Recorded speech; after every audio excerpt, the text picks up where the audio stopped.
குழந்தையாக இருந்த போது ஜவஹர்லாலுடன் குதிரை குட்டி ஒன்று கூட இருந்து வந்தது. அழகு மிக்க குதிரை குட்டி அதனில் ஏறியே அலகாபாது நகர் தன்னையே சுற்றி வந்தாரே. அன்றொரு நாள் குதிரை மீது ஜவஹர் ஏறியே ஆனந்தமாய் ஊரையெல்லாம் சுற்றும் போதிலே என்ன அந்த குதிரை குட்டி நினைத்து கொண்டதோ என்றுமில்லா வேகத்தோடு ஓடலானது.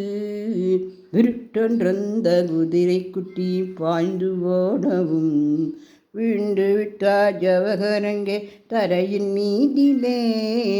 திரும்பி கூட பார்த்திடாமல் குதிரை குட்டியும் சென்று ஜவஹர் வீடு தன்னை சேர்ந்து விட்டது.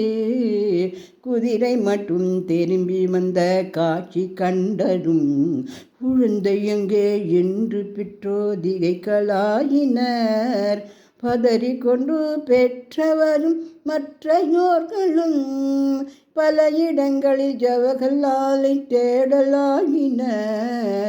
கீழே வீழ்ந்த ஜவஹர்லாலோ எழுந்த உடைகளை தட்டி விட்டு கொண்டு வீடு நோக்கி வந்தனர். கண்ணே உந்தன் உடம்பில் காயம் உண்டோ என்று கேட்டனர்.